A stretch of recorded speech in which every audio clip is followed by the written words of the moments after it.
Welcome back, everybody. I will be taking a look at things here.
I'm very, very disappointed that I have to do this with these players.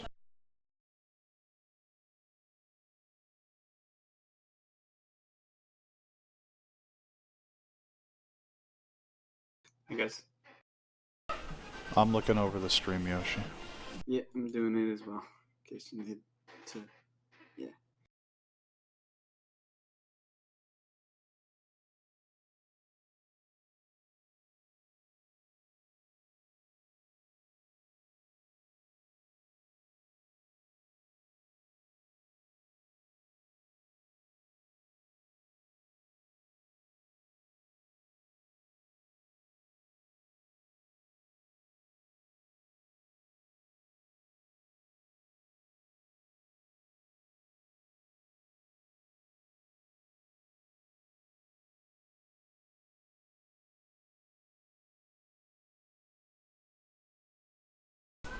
Alright. There was a sword next to that encampment.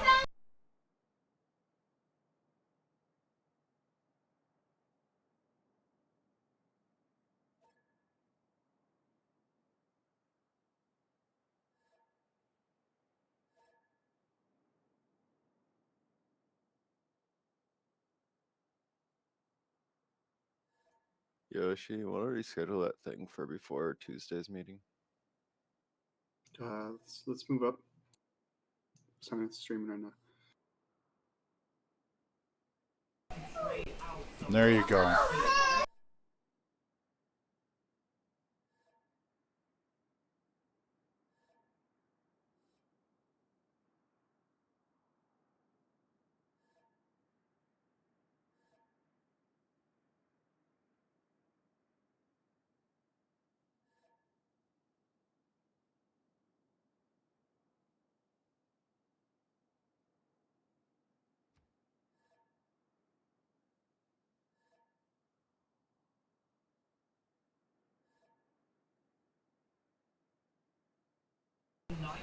Ay, ay, ay.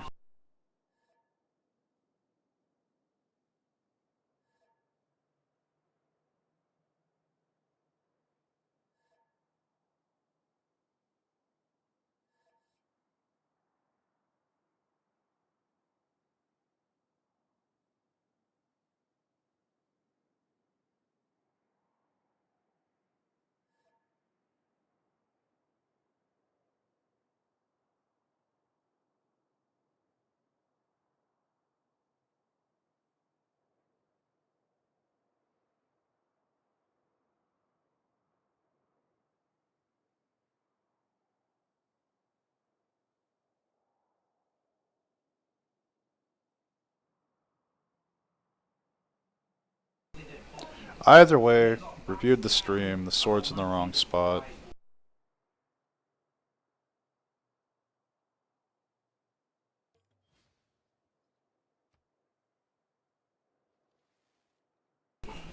Looks like they're just playing on. I'm very disappointed in these players that it came to something like this. They know better. It, honestly, it's poor sportsmanship in my opinion, but is what it is, I guess. Yeah. I agree with you. Like, I really don't like handing those kind of cases. Most players here play for fun, right? You don't play to argue about like that one sword, that one archer that which could have moved differently.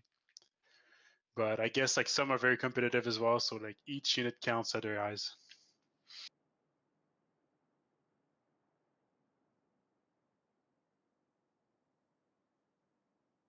So did it delete the sword? No, he retreated it back. He ran it away.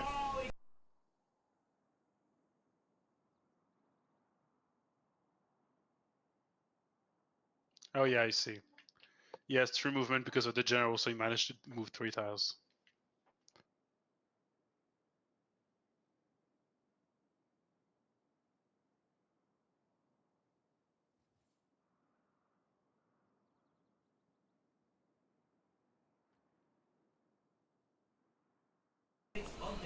Anyways. Usmet moving his settler down. Gonna get a very juicy settle over here on this mountain range. Even freshwater too. Yep. And now they start to expand more because 3 cities is not enough to win a game really for all of those players. But I think we're entering the mid game right now, the point where you try to secure the land you've got and you try to somehow expand even though you're still warring. You know, amusingly enough, nobody got a golden age for the classical era. Everyone hit normal. That's actually quite a... I'm surprised by that. It probably means that like all the players were so on par that it got like declared early.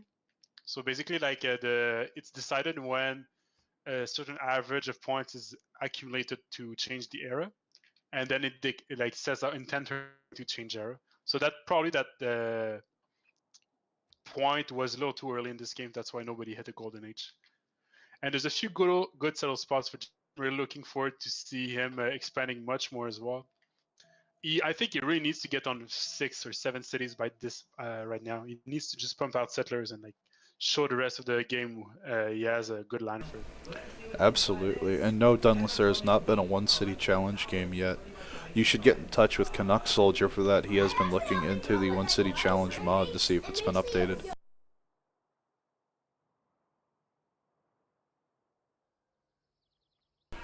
Either way, Mysterious X's push is going to get shut down here. Sure, he might have delayed Korea, but he's kind of irreled himself in the same regard.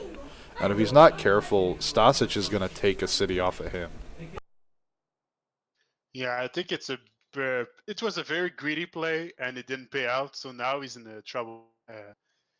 All he needs to do is hold the line and hope to survive, basically, and Korea will still have free reign to expand as much as he can.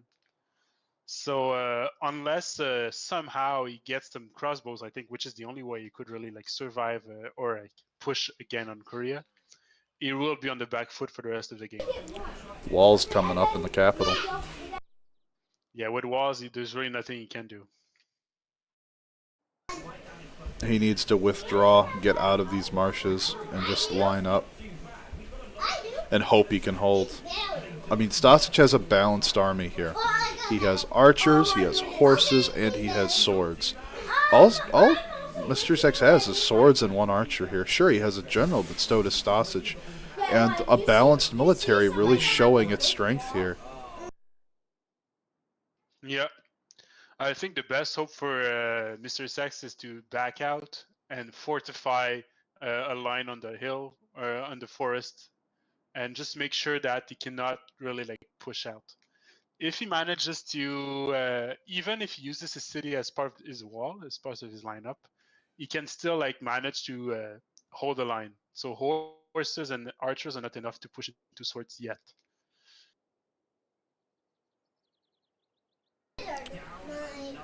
Although, like, Germany has done a good job pushing back Gorgo as well. So in that sense, there's 2 players, one from each team, which gain an advantage. So the game is very even to right now.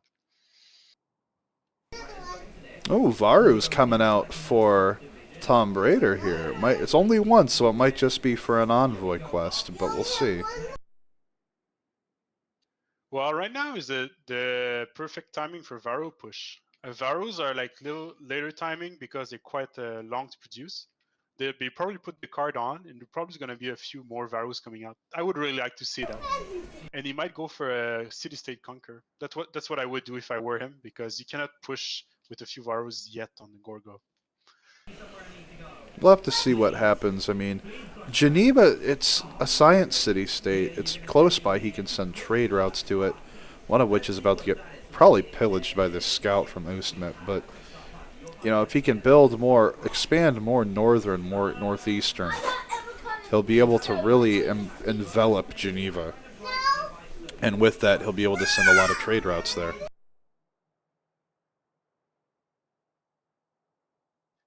Well, it depends who's suzerain Geneva, right? So whoever gets a suzerain of it wants to keep it alive. But if somehow the enemy team suzerain Geneva, Who's suzerain of Geneva? Nobody. Mohenjo-Daro has been picked up by Skycry. Yes, Skycry is close. Japan. I think there's like really at this point the two gold city states and the one science city state are like the most important ones.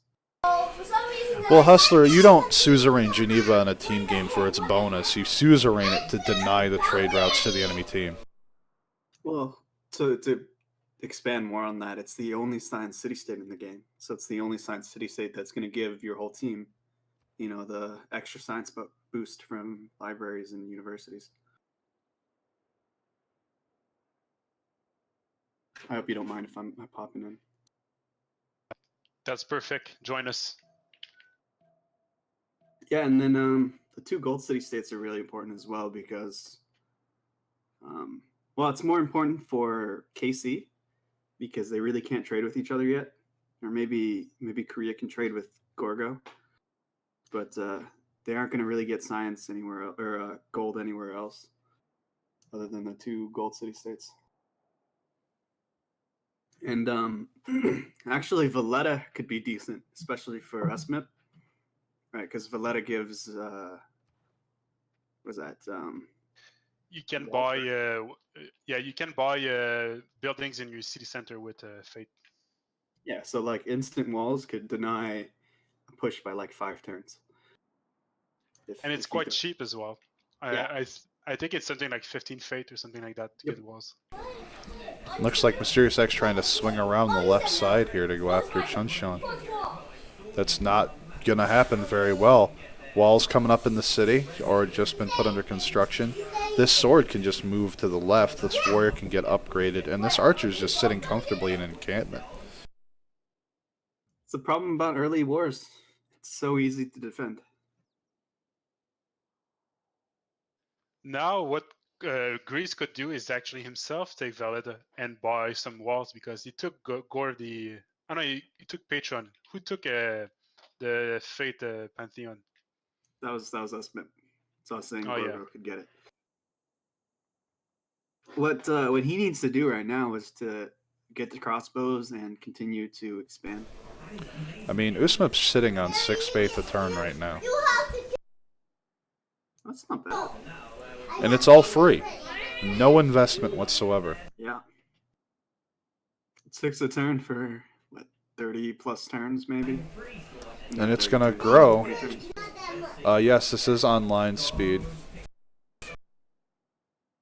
Yeah. Now they're talking about the cost for to buy walls in with Fate. Is it like 60 faith maybe? Well, or is it some less than player that? says it's 45, another says it's 50. It might be 45. I don't remember. Oh, Dunless was saying 50. Is it What? base? It's a standard consistent cost, right? I mean, it doesn't Not increase not over for time. Valletta. Valletta is its own scale. I don't know why. That's weird. But a big thing here is Skycry picking up Mohenjo-Daro as a suzerain. Now, he doesn't have any theater districts down, but all of his cities on the coast, or anywhere he puts them, will be treated as if they had fresh water. So he can settle these cities wherever he damn well pleases. I think what's lacking in this game is religion.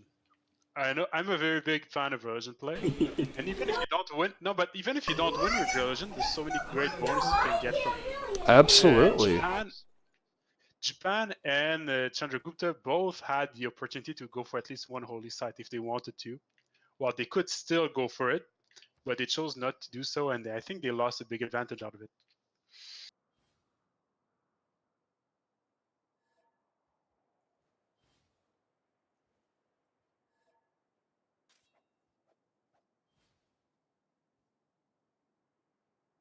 What are your thoughts on first moving and last moving, guys? Seems to be something that those players are talking about. I mean, honestly, I hate it when it's used against me. I hate using it against other people. Like, if I move one unit, sure. But if I'm moving 4 units before they have a chance, it takes the fun out of the war. Even if it costs me the war by not doing it, you know? It takes away the challenge. It doesn't feel right to me.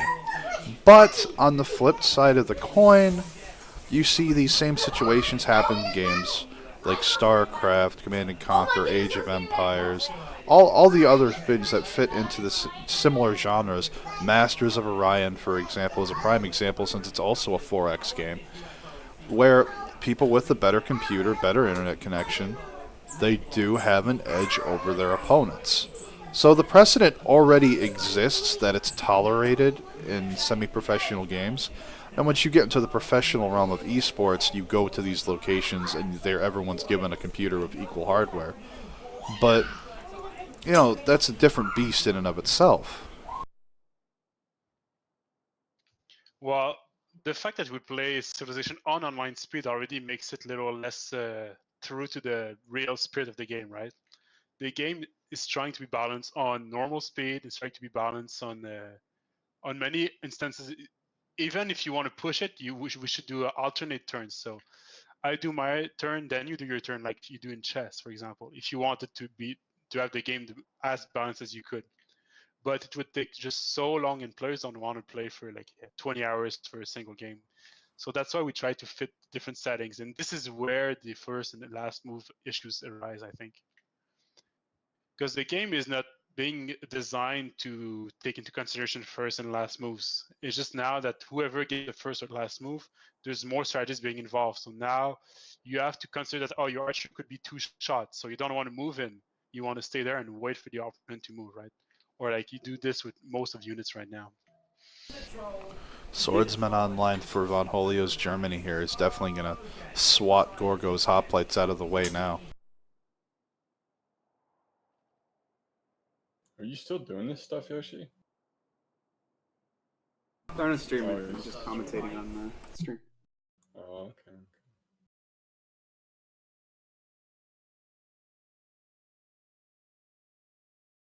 okay. Again with a disconnect from Stasic. What's going on with him? Oh, swords in Germany. Yeah, this is becoming an issue. His shit didn't move.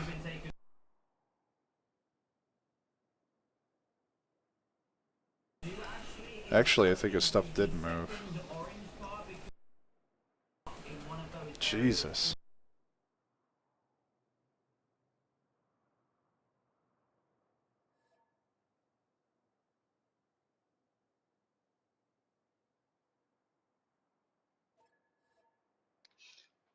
There's still a debate about the fake cost for the wall in the chat. Yeah, I mean, I think I'll have to go look it up. I'm curious as well. I'm pretty sure it's very cheap on online speed because it takes into account the scaling. So it would be maybe on 60 Fate on normal speed, but it would be around more 80 if you do the 2-to-1 production thing on online speed. But I still think Valletta's on a different scale. I don't know why the I game think designed it. Valletta's cheaper for some reason. Yeah, Valletta is even cheaper, I think. I'm not sure why they designed it this way. But definitely It's like a little Toothpaste bit is like more Aurelia. production. That is correct. And we have to relob again. Like, this is the second turnover he's DC'd on. Like, this is a bit of a problem. Turn 39. Like, and this comes right back to that first move, last move argument where people with worse computers, what? One more DC and that's up now, right? Technically, yes, but this is Agathi's event since he is in charge of TDF. No, he's not. We both are. Well, you two can measure together later, but anyway. Yeah, I know what you know. Not if he- Well, I didn't follow exactly. Like, you mean like the rule says you can assign the DCs 3 times per team. Well, I would if he has trouble, if he can't play like more than 5 turns every DC, then that's how it is. there is a problem. This is the second DC in 5 turns. Yeah, so I mean, we could try to sub him as well if we want it's to. a fun clan game, right? You guys should just have fun. Yeah. KC can go definitely find another sub. There's a lot of KC members around somewhere. I think Guy was saying he might be able to play, so he could possibly fill in. Go grab Canuck Yoshi. Yep. Or even Canuck can play.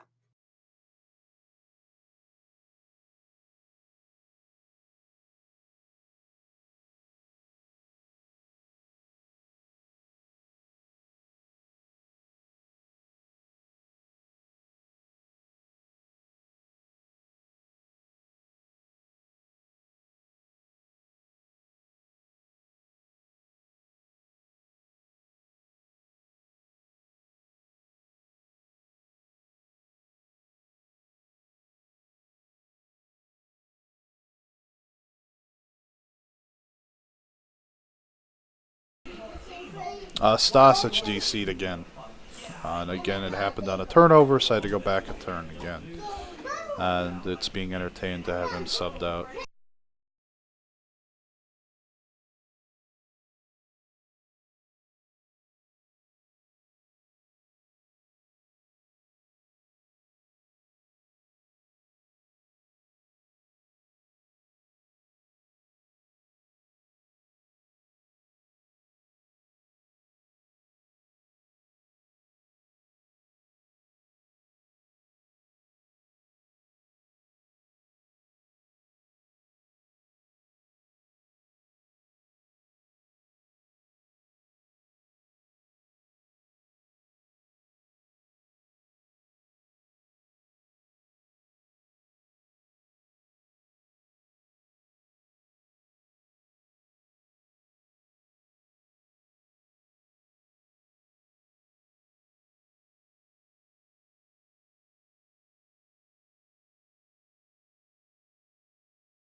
Yep.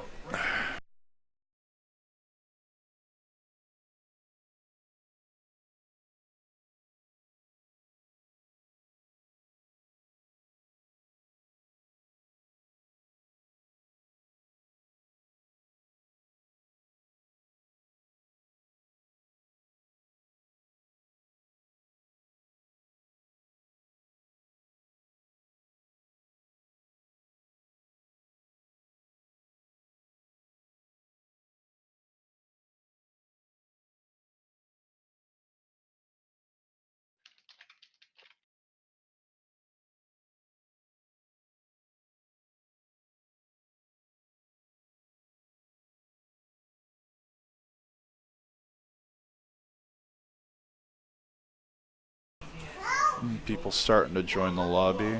Still missing a few.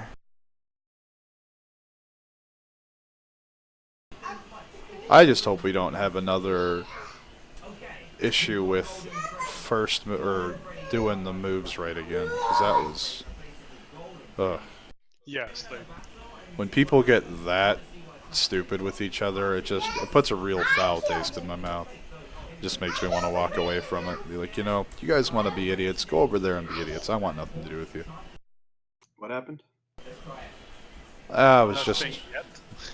I was just saying how when people get stupid with each other, get angry, and just start yelling at each other over unit movements, it just makes me just want to walk away from it. Be like, you know, Yeah, y'all be it's- idiots on your own. I mean, at the very end of it, this is a game. Game should be fun. And when people take it too seriously, then it's not fun.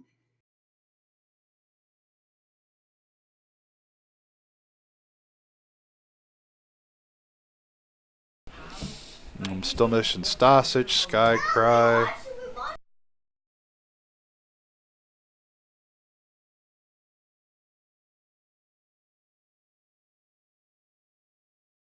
Could I talk to you, Agathy, in one of the channels below, maybe? Sure. You're in trouble. Ooh. Maybe. Ooh.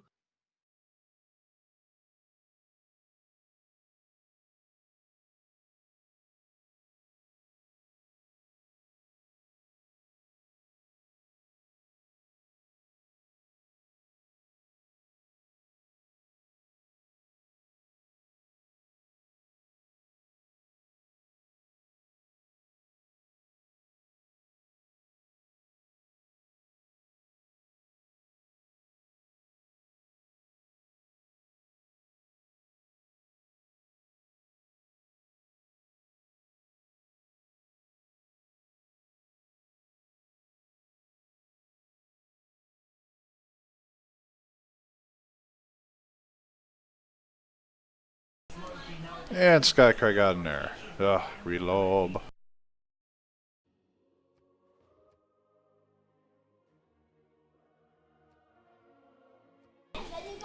Do apologize to all the viewers out there that have been having to deal with me having to delete folders, re-lobby a couple times now. Unfortunately, nothing I can do about it. People desync and it disrupts the integrity of the game. I have to re-lobby.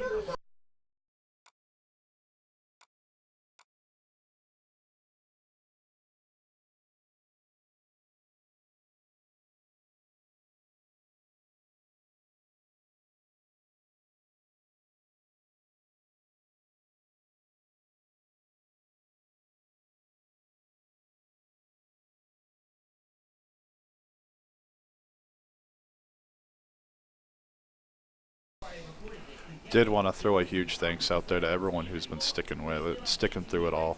And a real thanks for all your viewership and support. I really appreciate it. Even if you guys only stop by for a few minutes, it does mean a lot to me that you take time out of your day to swing by the stream and cheer these players on.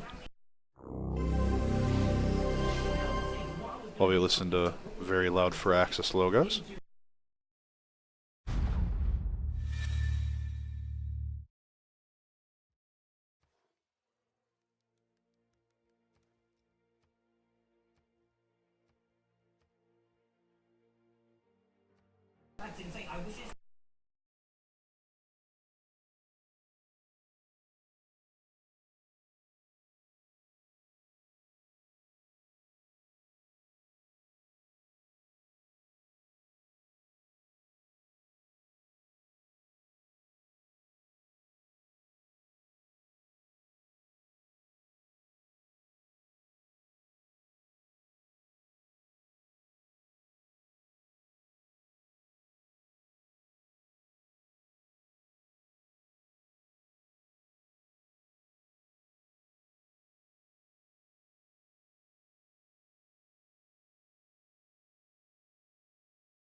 There we go, getting people back into the lobby. Hopefully get this game started ASAP. Skycry got in without an error, so that's awesome. And hopefully Stasic won't disconnect again, because this is... people's tempers are already flaring up because of the last one. I don't want to have to see someone be really silly and just start yelling at each other, because it's like Yoshi said, it's a video game. But then again, I guess you play games like, you know, League of Legends, you see people scream at each other because they miss a CS, right?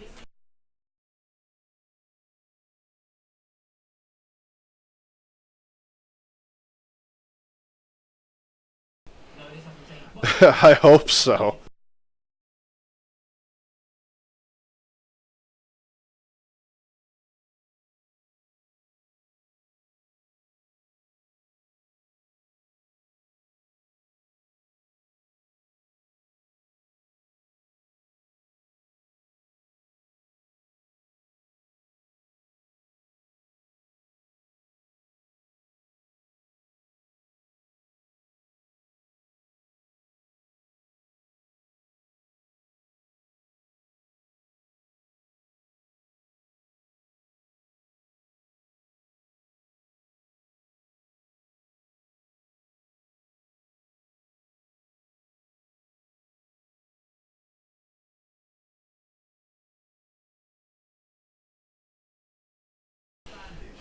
Exactly, guys. Exactly.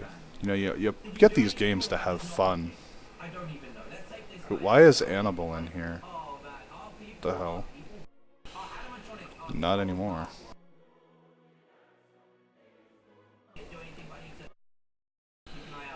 It's not a scream to win.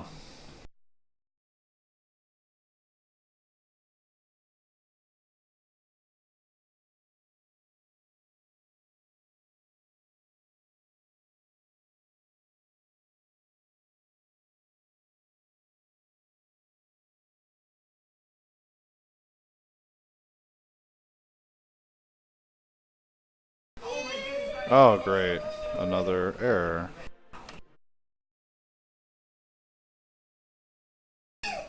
Oh, never mind. He's good.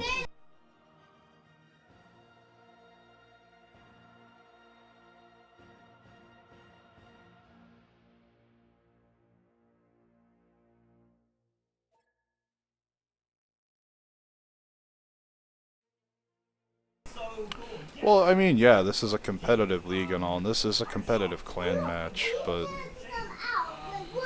there's ways to handle that frustration and not make yourself out to be a complete jackass.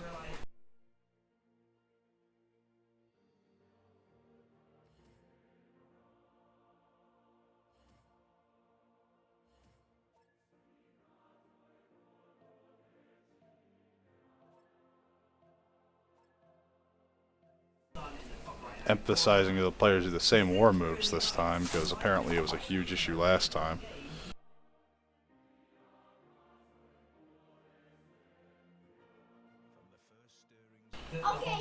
Exactly, Canuck. You know, people don't have to go full Tyler 1 just because, you know, they don't get their way. For those of you who don't know who Tyler 1 is, he was regarded as the most toxic player in League of Legends, and he loves yelling and screaming at people. Now, warranted, he's apparently reformed and all that. I don't care about the politics involved with it. But, point being is that you don't need to go full rage on someone just because things are going your way.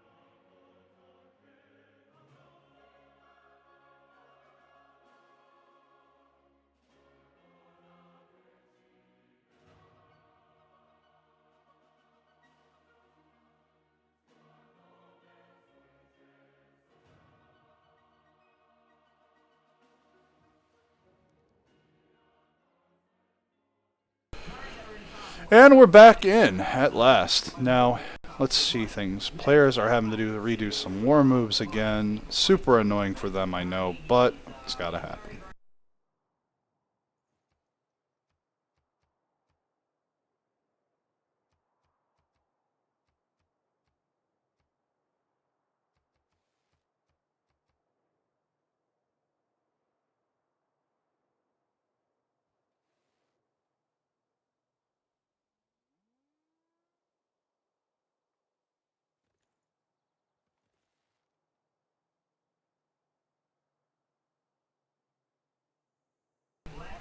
I know Germany did get swords this turn, so I'll be looking to see those.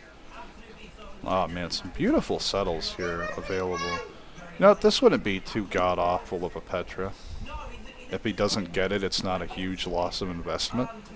But if he does get it, it just makes these tiles a little better. You can hear my kids are as excited as I am. Looks like the Varus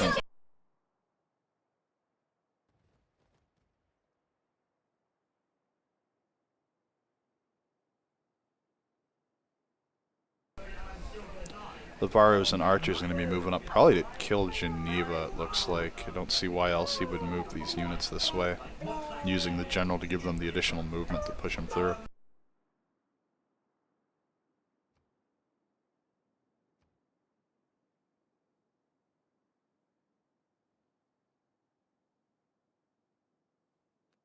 I am back. Welcome back, we're loaded in. Players are going through war moves. We were taking a look, seeing that Tom was moving some Varu with a general to get him pushed along the road a little faster, along with 2 archers there. They might be heading up towards Geneva. I think he's going to go and take that. That's a really good plan, I think. I think that if it takes Geneva and then pushes with knights, do a 2v1 against Gorgo, it would secure the win for the TDF team. We'll Because, see. like, the thing is, if he doesn't kill Geneva, he has to fight for envoys for it, and he has to fight against a Smith, which has Gorgo right now in a very good amount of culture. So he will most likely have lots of envoys to be able to compete for it. It's the only assigned city-state, so it's either the team who has it has more science, or you just remove it so no team can gain an advantage. But that plays against their favor. KC has both Korea and Japan, who are excellent sim cities. Well, yeah, that's why I think Tom should take the city, which is he is in the opposite team.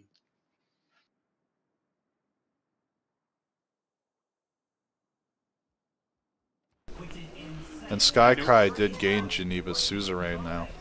That just happened this turn. So he's going to have to kill it. I'm very impressed with Skycry's envoy generation this game. I think he went full culture. That's why he didn't expand too quickly. He got probably a few monuments in the city, and then with those monuments, and he basically manages to push his team some civics, important civics, and in the meantime get envoys as well. And he has a harbor down as well, so we might actually see some naval play. I mean, it makes sense with frigates and eventually battleships, battle cruisers. Wow, too much StarCraft lately. But he can lock down these choke points. Could you imagine? He could drop a city right here, and he could make a harbor next to this fish. So it'd still have a small bonus, but he could put 2 frigates into this 2-tile lake, and they would never. He would never get pushed on land. Those frigates and eventually battleships would destroy everything that came through there. That is so true. But the main reason why you want harbors is mainly for the gold right now. Because, yeah, it's a good defensive tactic, and maybe he can gain 1 city from Chandragupta, right, to push his capital city. But most of the time, those frigates will have very little use. I don't think anybody will try to push Japan, really. They'll try to kill, if I were the TDF team, I would try to kill the 2 other players and then go do a 3v1 against Japan and eventually win, right? A couple of archers poising up against Germany's northern border here. They came down the road. Not going to get much done, though. They have no promotions. And this warrior sitting here with Tortoise and on a wooded hill literally takes a little bit of scratching, wondering where that acorn fell from.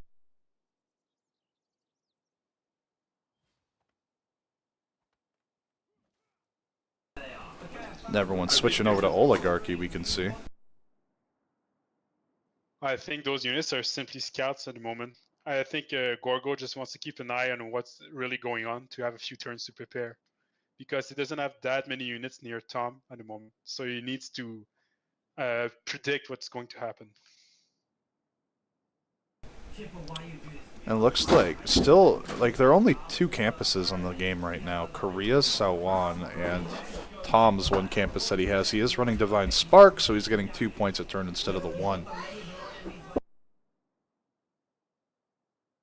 It's actually quite a slow game, this game. If you look at all those early wars and all those early like general grabs, no players really went straight for settlers, right? No players went for a full expand. They all tried to win the game very early in those, invest heavily in those wars for both teams. I mean, we are going to see Skycry's Japan drop city number 5 soon. I'm hoping to see a lot more settlers from him. He has so much room up here. Well, you see he has so much room, but at the same time, it's getting slightly later. So like the later it gets, the more riskier it is to expand. Thank you so much for the follow, Because Brother now, Paz. Hope you Tom appreciate. could Hope you're enjoying the potentially game turn on him as well. as much as we Although I are really today. doubt It's he been will, absolutely so I great. think Tom will really focus on Gorgo with Germany. And if Japan expands, and he could even approach Germany himself, like if he decides to do so, it could be a 2v1 against Germany from Japan and Gorgo if they decide to do so. Germany's in a very tough position, honestly, because like he has no districts up. He has a few soldiers to defend, but his land isn't that amazing production wise. What he has is still a few forests he could chop out to get a few settlers out to maybe settle the south, where he would be relatively safe. But he's under pressure, and he needs to keep building troops to like push back Gorgo. He's got to be really careful. These hoplites getting that thrust promotion for an extra +10 against melee class units. So even these swords are going to struggle to deal with this. Yeah, but I think he's still fine.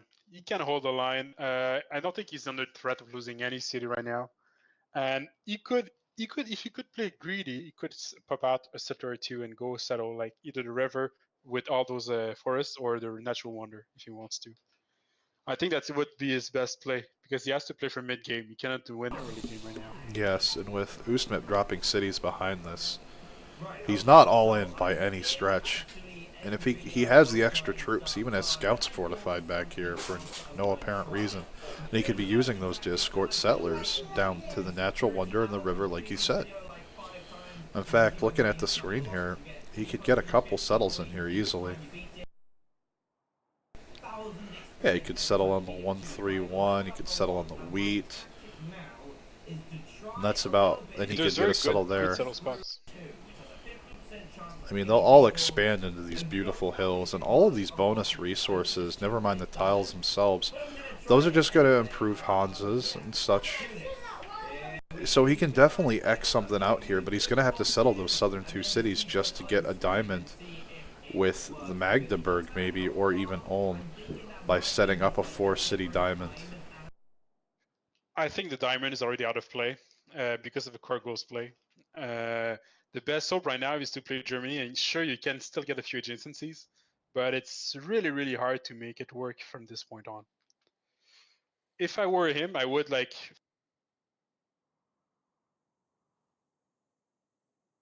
If they kill Gorgo, then he can probably manage to do some decent diamonds and while settling north. That's what I would do if I were him. But again, I'm not the best player around, so maybe my decision or the game is biased right now. Well, looking at it, he does have the government plaza here next to his capital. He could put a commercial here on the river, get a fat adjacency bonus there, and he could put the Hansa right here next to the 2 bonus resource wheats. And that'll be a pretty hefty Hansa on its own.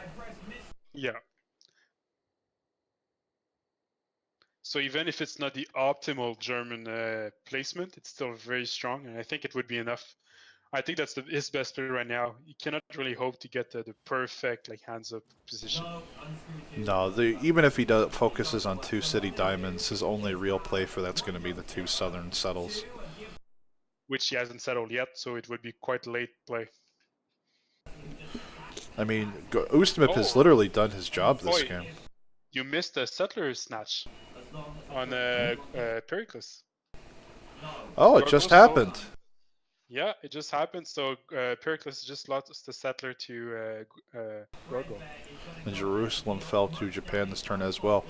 I cannot believe we're seeing naked settlers run around this game this late. I think he thought he was safe because it was like between him and his ally. But yeah, it's very surprising. Actually, Gorgo might even be able to walk back the settler and even settle a city with it somewhere. There's nothing threatening the scout right now, so he could probably escort the settler for a while. You could probably settle it right here on this green patch. It is under the mountains, but there is a dead desert tile here that he could get a super fat adjacency on, because that's a 3 mountain adjacency instead of that he would normally lose by settling there, but he'd also have the city center adjacency. Thing is, if he settles right there, he has a huge loyalty problem with Pericles and Germany. I think his best shot is to try to run it and settle another frontier city with Germany and have troops there defending it. Yeah, could. Let's see here.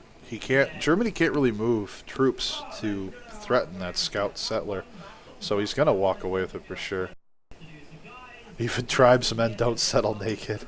Damn. Damn, pizza. Shots fired. And this has turned into a stalemate. Stasic is going to walk away from this pretty much unscathed for the most part. And because the Salwans, they generate so much science up front with such little investment, he's good to go. Well, the only thing he lost is he didn't settle. He could have been on 4 or maybe 5 cities right now if he wasn't from the push. But the thing is, Pericles hit himself as much because he could have been on 4 and 5 cities as well. So now both players are pretty much on par. And I don't think there's going to be anything happening on this front for a while. I think the main focus will switch on Gorgo. I don't think these troops are heading to Geneva anymore. Yeah, it looks like there's a real push going for Gorgo. But Gorgo's getting ready. You see there's 2 archers already there. Well, because Skycry has Geneva suzerain, he can tell that, hey, I see these troops heading this way. Because Geneva had extra warriors closer to Tom, and they are now dead. So he knows the troops are there. It's going to be pretty hard for Gorgo now. He will have to defend 2 fronts, so he will be put behind as well. And even though like Tom is doing, he still has free reign to expand himself. So if he does the push, he actually can probably afford a few settlers at the same time.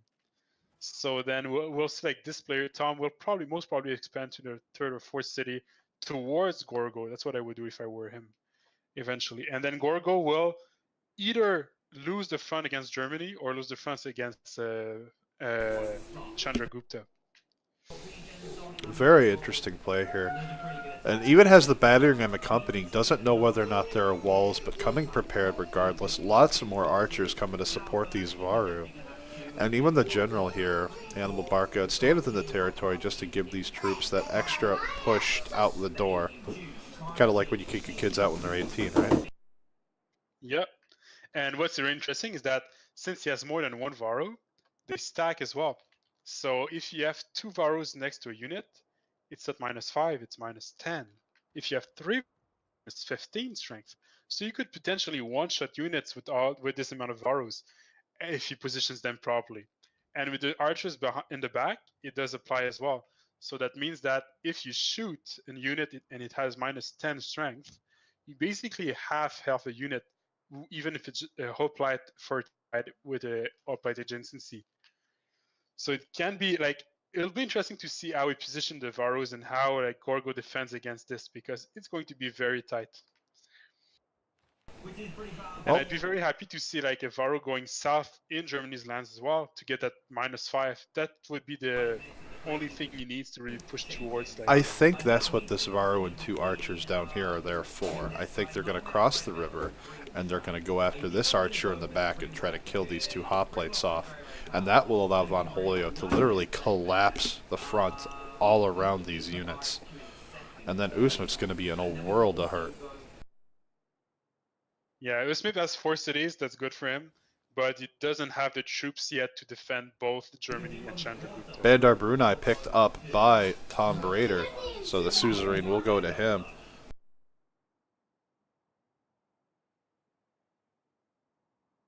Though this said, Japan is expanding freely as well.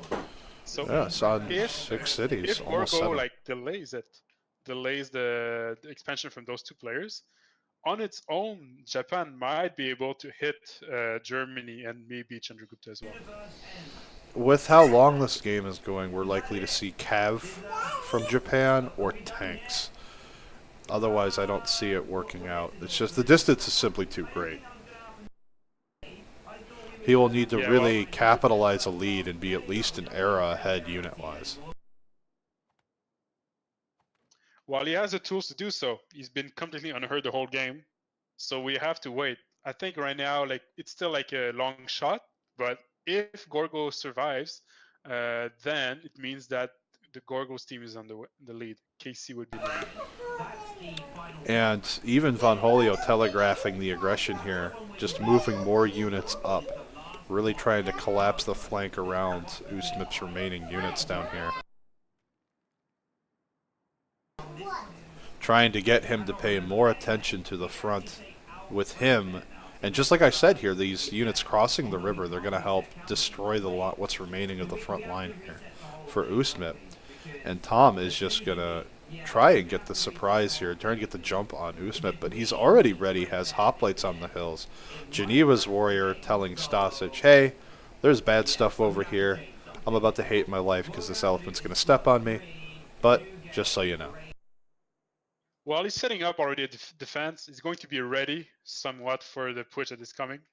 He's probably producing a third hoplite right now to finish the line, maybe even a fourth in his back city, just to be sure.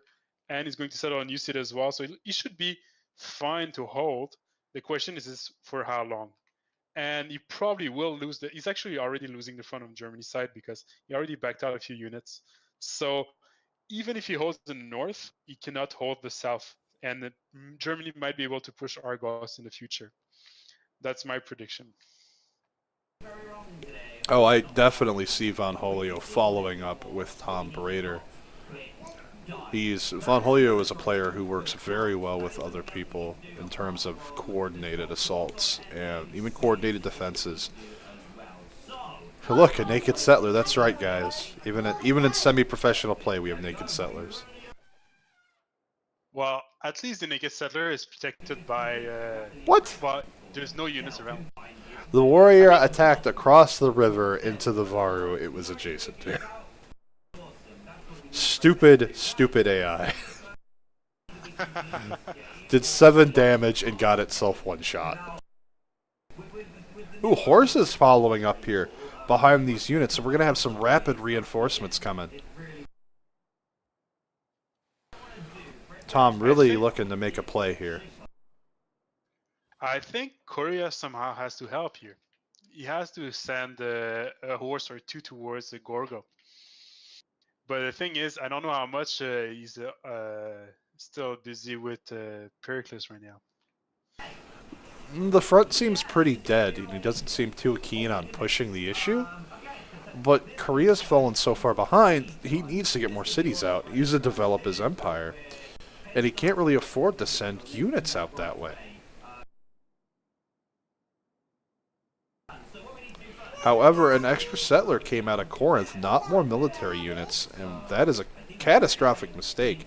And now the Varu are in sight of the hoplites here. They are getting onto the hills to try and get a little more defense eked out. Yeah, it's looking very hard right now from Gorgo's perspective. There he goes, chops out a hoplite. He went for very greedy. He went 2 settlers, and he's stolen a settler. So he's going to settle 3 cities very shortly.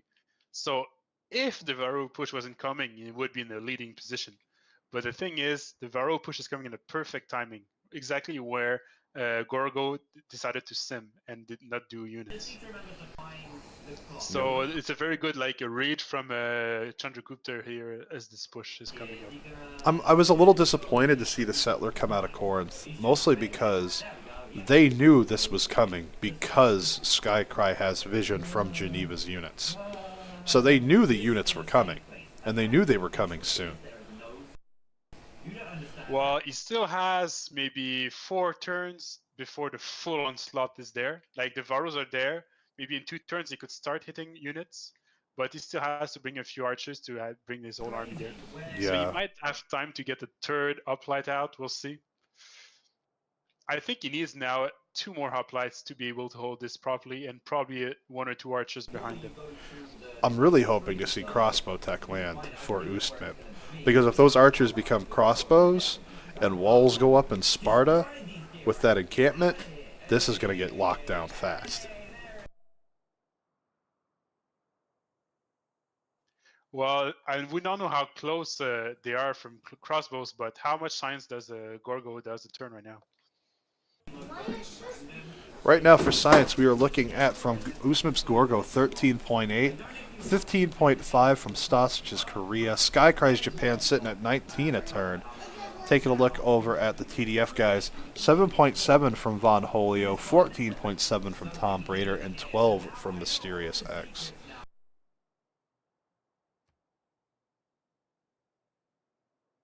So even though there's like a slight discrepancy, it's nothing major yet.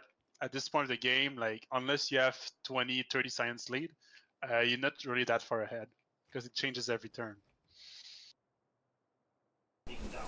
Here we go, Varu lining up.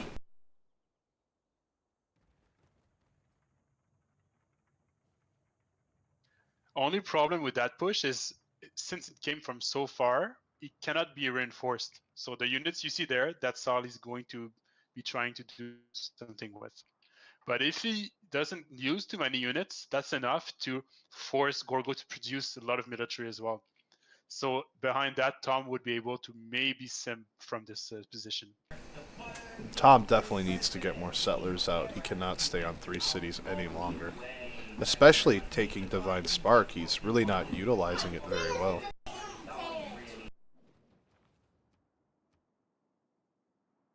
I'm not exactly sure why Tom didn't go for a 4th city. He has so many good settle spots all around.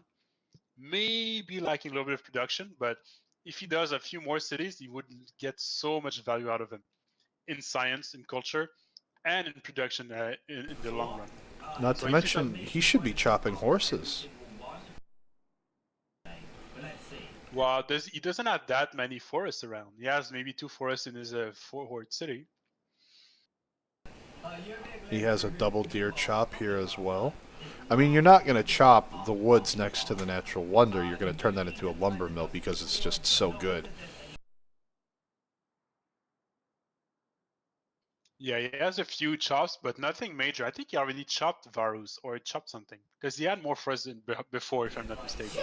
I believe he was chopping city improvements, and he only has the 1 district. He hasn't made any commercials, has the encampment and the 1 campus. That's it.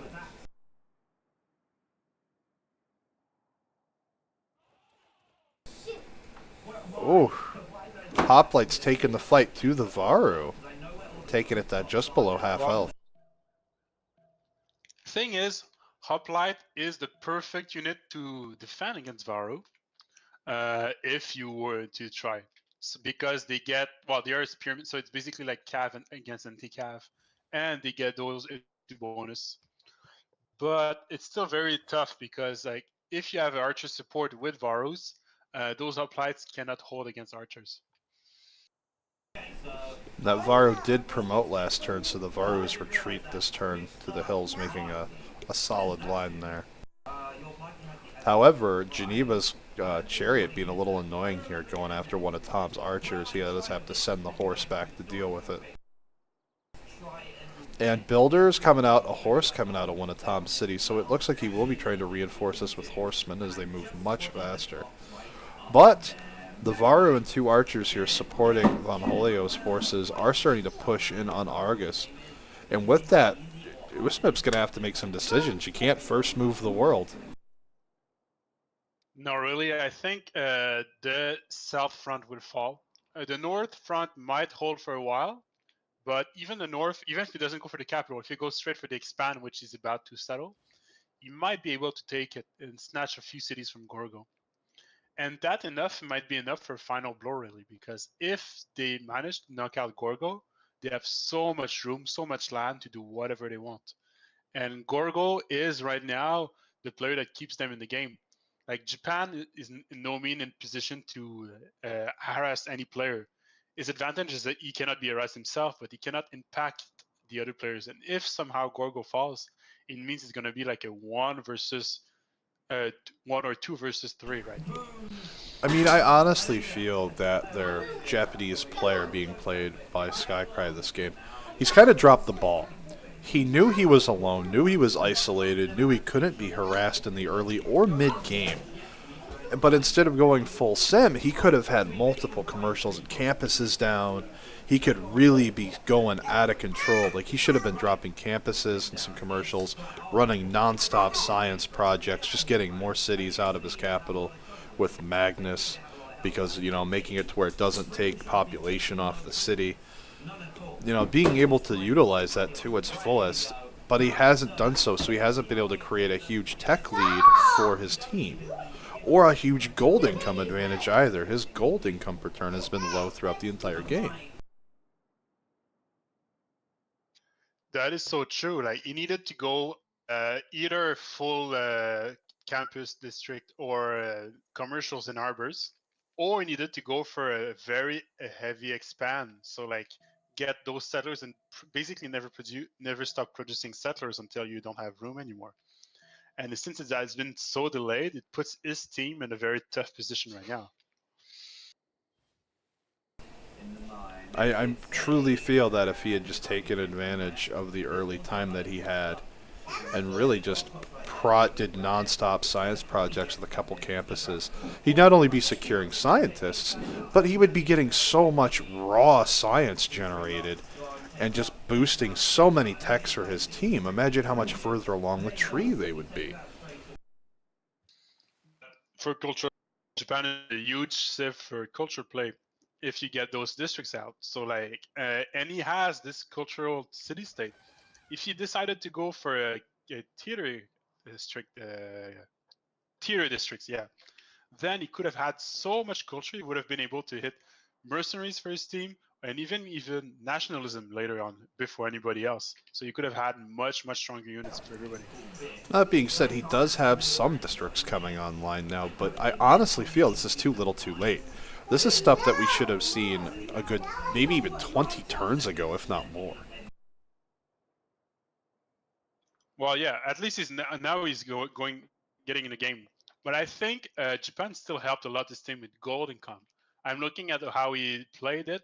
I think he went for a fish heavy strategy, which is good for gold. And I'm pretty sure he financed both Gorgo and Korea. So he finds Korea to help Korea live, and then now he's financing Gorgo to help him buy and upgrade units. And you So will have your... Please continue. So in that sense, that's his contribution to the team. But but he could have done both. Thing is, when you go for fish, you also go for growth because you get food, and with food, you get eventually those production tiles that you can work on, and those production tiles you can utilize them to create settlers because you have a high population, or create districts, which you did neither of them, or you did only half of them for each of the strategies. Like you went like half and half instead of going for full districts or for settlers.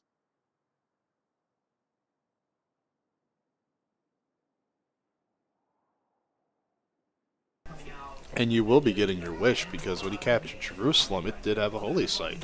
So we will see religion this game, maybe. Maybe, but even that holy site is too late, right? Let's say we would have captured this city 10, 15. You cut out. Sorry, I'm cut out.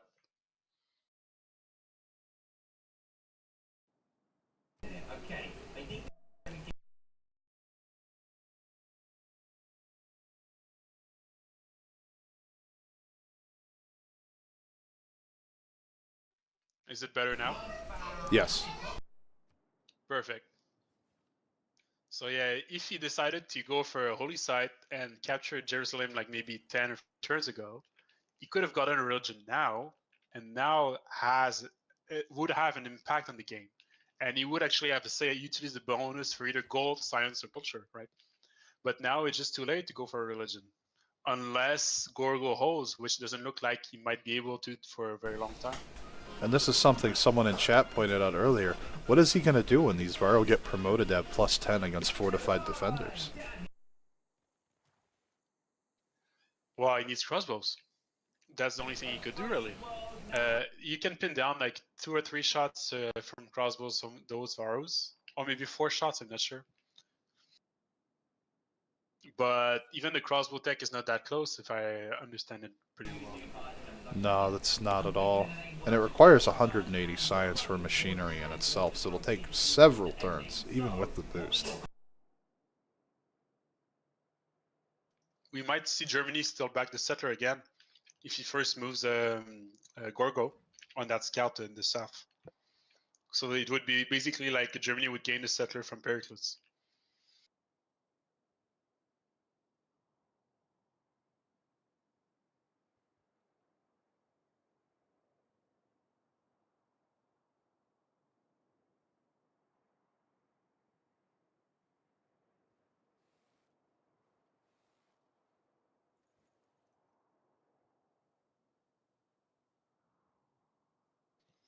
The only thing missing really is a wall for a ram for Germany. Yeah, I mean, that would really seal the deal here. The wall's up, it's going to be pretty hard for Germany to push very efficiently, but they might still be able to kill the units, which is basically what he needs to do at the moment.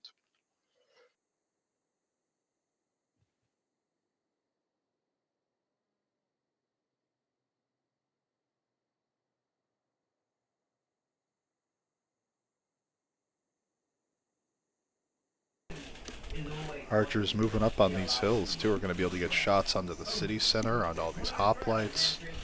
This is looking pretty rough, especially when these horses arrive.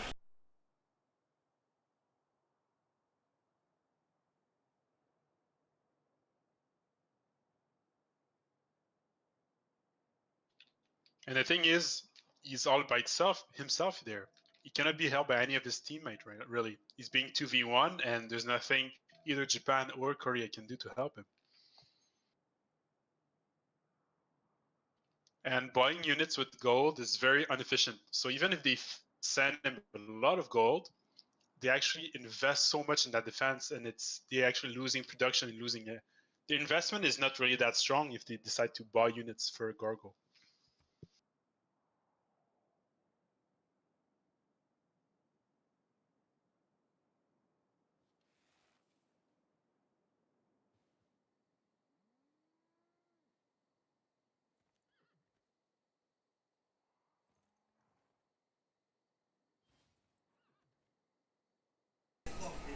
Tom using the horses against Geneva. I'll leave you alone by itself. I'll leave you by yourself for a while. I'll be back in a minute. Alright.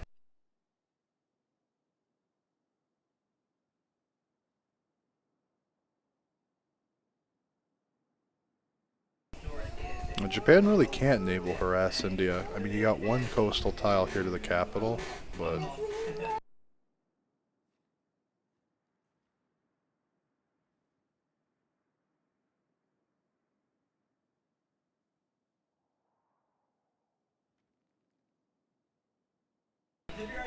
Oh yeah, that city blocking up that choke point entirely. That's going to be a nice Petra.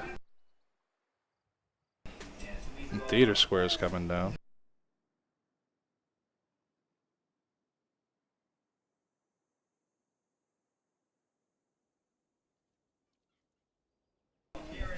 A few theater squares coming down from Japan. Going to be a culture play.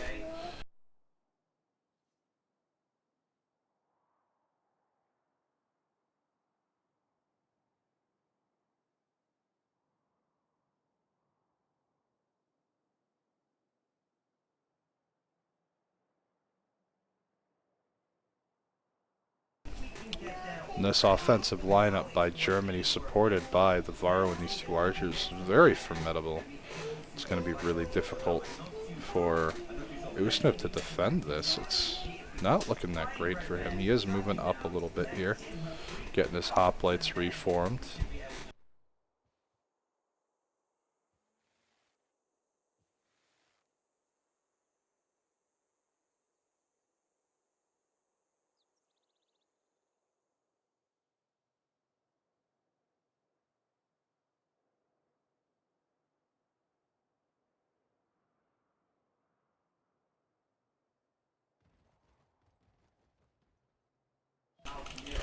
Super risky right there.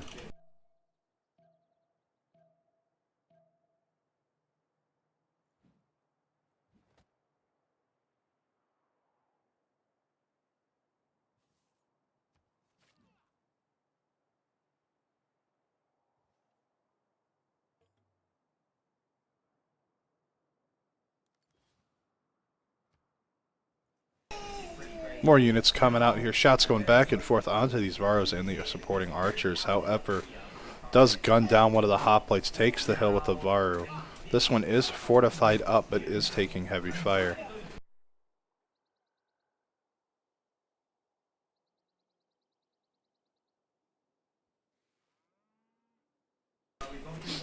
Remember, another promotion available to these heavy cavalry class Varu is Barding, which gives them a bonus against ranged attacks.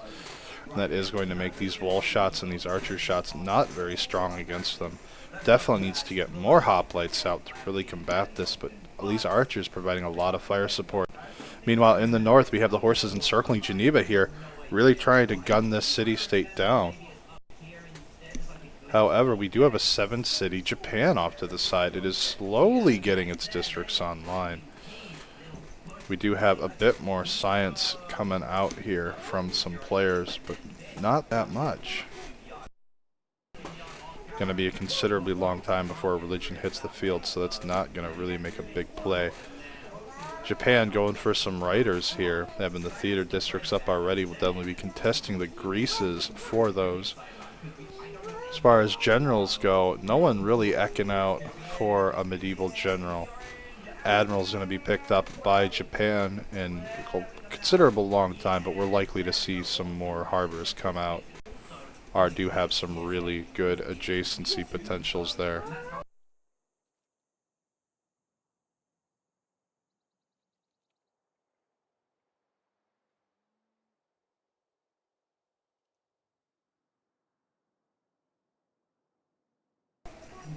Lots and lots of builders coming out, running around for Tom's India here. More Varus being produced, horses coming as well. Chooses to fortify the Varu in the city center to give it a really solid strength. Geneva is now under siege. Looking at the front between Korea and Pericles here. We do have the swords. They're just standing by. It's a bit of a cold war here. Players are just building up. Yulcid finally picked up by Stasic. The next one's going to be Aryabhata, and that'll be picked up by Tom's India most likely. Do have to be careful though, because we could see Hapasha get snatched up if they're not paying attention.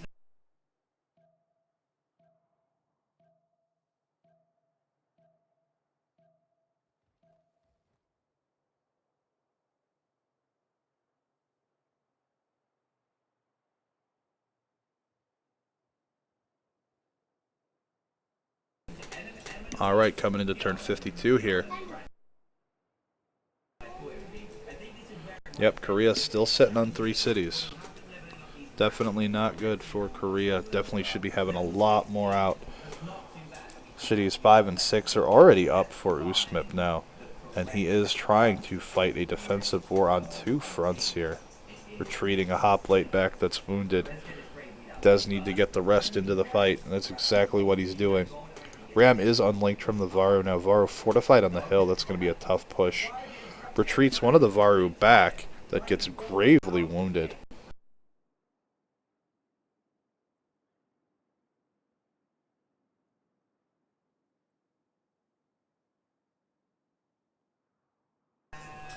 Hits going out onto Geneva City Center here from some of these horses.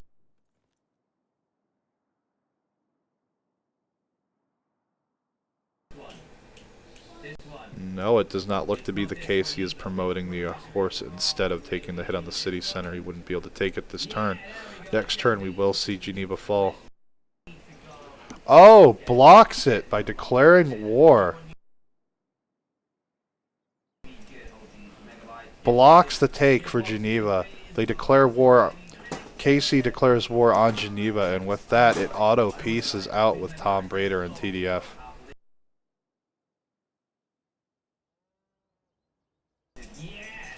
So it'll be 10 turns before Tom Brader can redeclare on Geneva to take it.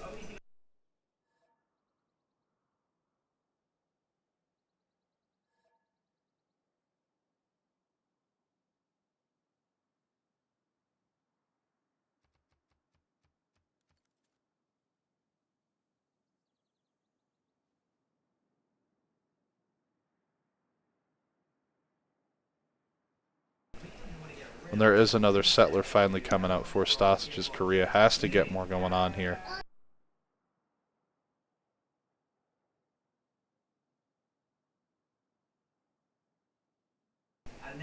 Will Usmip be able to hold? He has a considerable line here. Definitely bought his ally time, but Von Holio's brought up a ram here with these swords now, so we could see a push. The settler that he stole from Pericles does manage to retreat back to Usmip's lands here, so we could see that turn into another city for free, essentially.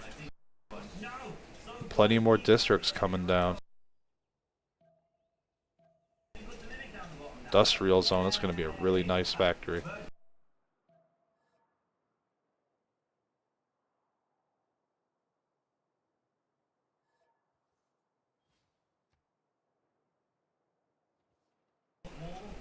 I'm not sure why India only has 3 cities. He definitely should have more. He had the space. He's making more troops to send to the fight, though.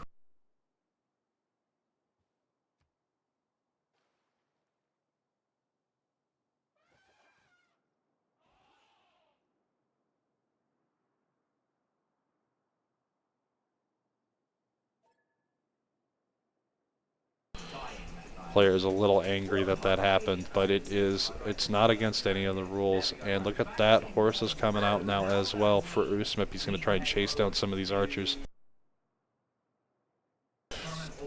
Usmip doing a fantastic job defending against this 2-front attack. However, we'll have to see if Von Holio can get some damage done in the south.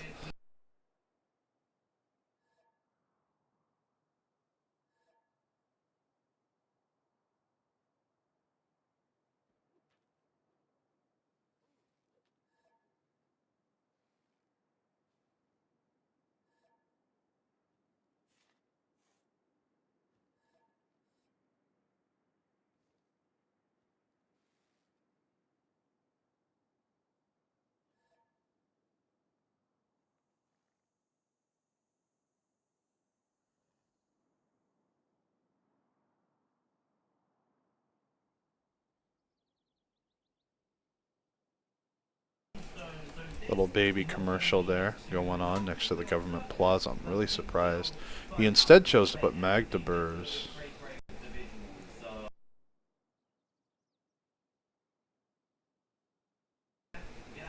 There's another commercial, so we're going to see a Hansa go down right here, most likely then. A little disappointed to not see the Hansa here next to the double bonus resource or the extra adjacencies, but lots of theater districts being built up by Japan here. We're going to take a look at the demographics. 16.6 science per turn for Usmip's Greece.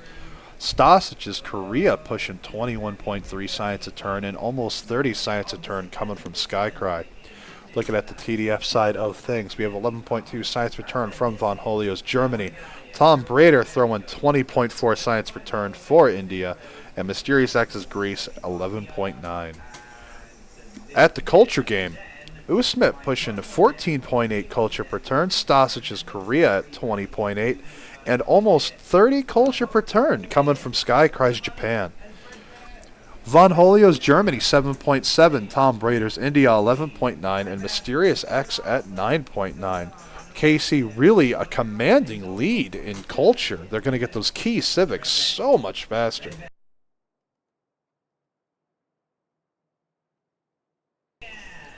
Can't put the Hans on the wheat. It's on a floodplain. These are all floodplains, my friend.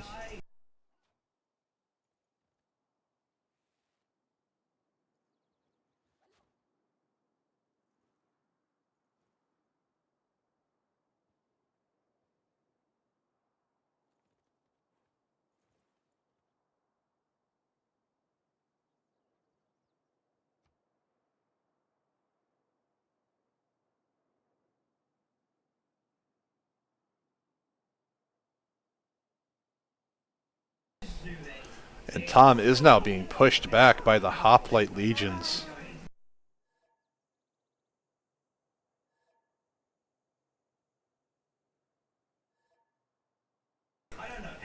Geneva never wanted war.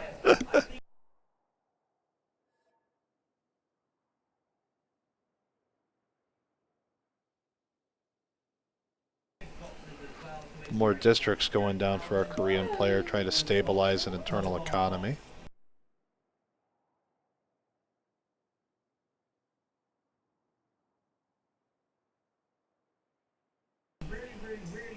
Really dead here on both sides here. I mean, at least Stasic has a builder running around and a settler in the background.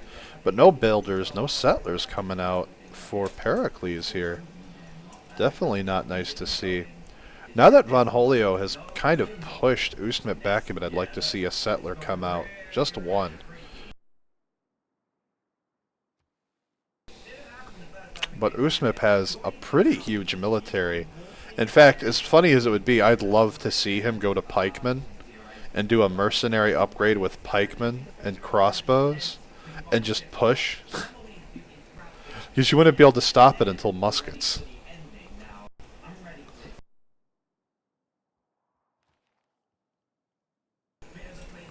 See the 41 strength there. Yeah. Yeah, promoted pikes. Pretty terrifying. But even then, I'd also like to see some knights, perhaps, to accompany it. Usmip's done a good job with a balanced military force here. He's had swords, he has a horse, lots of hoplites because of all the horses in Varu. But also the archers as well providing support. And really just to show, again, you know, for that balanced military makes a huge difference in Civ now. You can't just go all in with one unit type.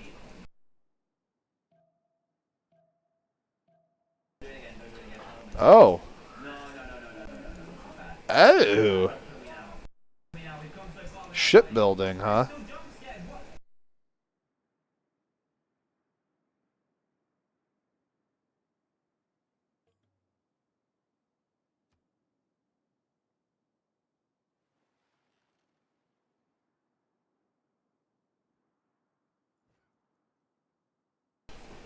Seahorses.